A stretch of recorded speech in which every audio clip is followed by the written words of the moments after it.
ដើម្បីបញ្ជាការតំបន់ប្រតិបត្តិការសក្រុងកំពង់ធំពង្រឹងទូនីតិភារកិច្ចរបស់កងយុទ្ធពលខេមរភូមិន្ទនិងដាក់ចេញនៅបទបញ្ជាមួយចំនួនជូនដល់កងកម្លាំងក្រមអាវ៉ាត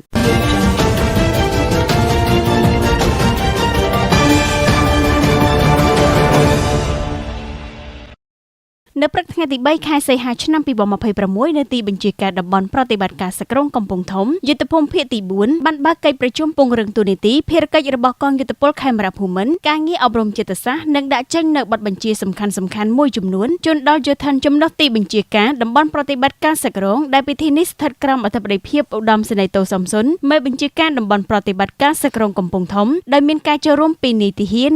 នរងនិងពលទាហានយ៉ាងច្រើនកុះកផងដែរឧត្តមសេនីយ៍តូសំសុនបានផ្សព្វផ្សាយសភាពការមួយចំនួនដែលកើតមានឡើងថ្មីនេះដែលប្រមុខនៃរាជរដ្ឋាភិបាលនៃព្រះរាជាណាចក្រកម្ពុជាបានខិតខំប្រឹងប្រែងក្នុងការបង្ហាញដល់ពិភពលោកឲ្យឃើញកាន់តែច្បាស់អំពីសភាពការពិតនៃការឈ្លានពាននិងកាន់កាប់បរណភាពទឹកដីកម្ពុជាដោយខុសច្បាប់នៅតំបន់មួយចំនួននៅតាមខ្សែបន្ទាត់ព្រំដែនកម្ពុជាថៃដែលជាការរំលោភយ៉ាងធ្ងន់ធ្ងរមកលើដែនអធិបតេយ្យភាពសិទ្ធិមនុស្សនិងសិទ្ធិរស់នៅរបស់ប្រជាពលរដ្ឋដែលផ្ទះសម្បែងនិងដីធ្លីមួយចំនួនត្រូវបានទាហានថៃចូលកាន់កាប់ដោយខុសច្បាប់ព្រមជាមួយនោះយោធាថៃបានបំផ្លាញប្រាង្គប្រាសាទព្រះវិហារដែលជាសម្បត្តិបេតិកភណ្ឌពិភពលោកនិងប្រាសាទមួយចំនួនទៀតដែលស្ថិតនៅក្នុងដែនអធិបតេយ្យភាពរបស់ព្រះរាជាណាចក្រកម្ពុជាឧត្តមសេនីយ៍តូសំសុនបានពង្រឹងទូនីតិភារកិច្ចរបស់កងយុទ្ធពលខេមរភូមិន្ទនិងបានដាក់ចេញនៅបទបញ្ជាមួយចំនួនដោយយោធានគ្រប់រូបត្រូវអនុវត្តឲ្យបានម៉ឺងម៉ាត់មានជាអាចទី1យោធានគ្រប់រូបត្រូវតែស្មោះត្រង់ដាច់ខាតចំពោះជាតិសាសនាព្រះមហាក្សត្រដោយត្រូវត្រៀមខ្លួនរួចជាស្រេចរងចាំអនុវត្តបទបញ្ជា